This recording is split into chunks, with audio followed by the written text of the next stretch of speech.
වර්තමාන කාල be form එක යොදා ගන්න ආකාරය. පුතාලා මේ be කියලා කියන්නේ ක්‍රියාපදයක්. ඉන්නවා, තියෙනවා කියන අදහස් තියෙනවා. හැබැයි මෙතනදී ප්‍රශ්නේ තියෙන්නේ I කියලා આવොත්. I am කියලා යොදන්නේ. I am, he is, she is, it is. තවමත් ඔයාලට මේ පාඩම පැහැදිලි නැත්නම් හොඳට අහගන්න. I කියලා යෙදුනොත් වර්තමාන කාලයේදී ඉන්නවා කියන අදහස් සඳහා අපි භාවිතා කරන්නේ am කියන පදය. තේරුණාද ඔයාලට? ඊළඟට he කියලා આવොත් he is, she is, it is.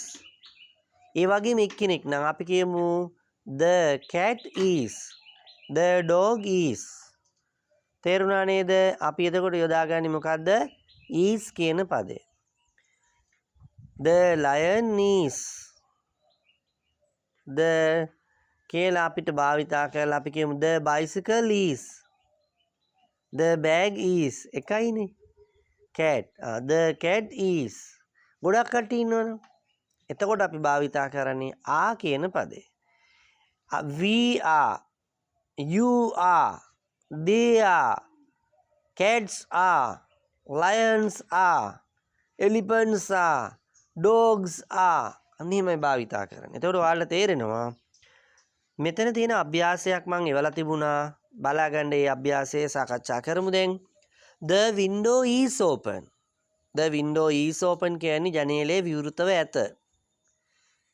ඇත කියලා කියනවා තියෙනවා කියන අදහස.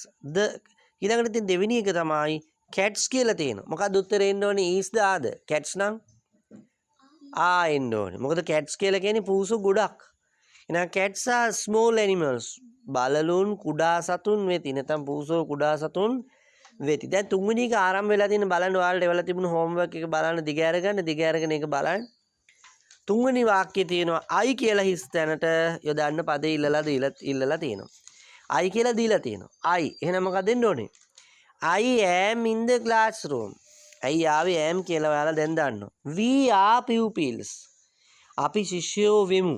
එහෙනම් හිස් තැනට we නිසා I දෙන්න ඕනේ. The baby is in bed.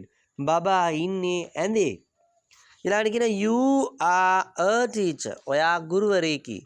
එහෙනම් දැන් ඔයාලට තේරෙන්නේ නැති am යෙදෙන්නේ කොතැනටද? is යෙදෙන්නේ කොතැනටද? I යෙදෙන්නේ කොතැනටද කියලා. තේරුණා නේද? තවදුරටත් අපි බලමු අභ්‍යාස කරලා. එතකොට ඔයාලට හොඳට මේක තේරුම් ගන්න හැකියාව තියෙයි.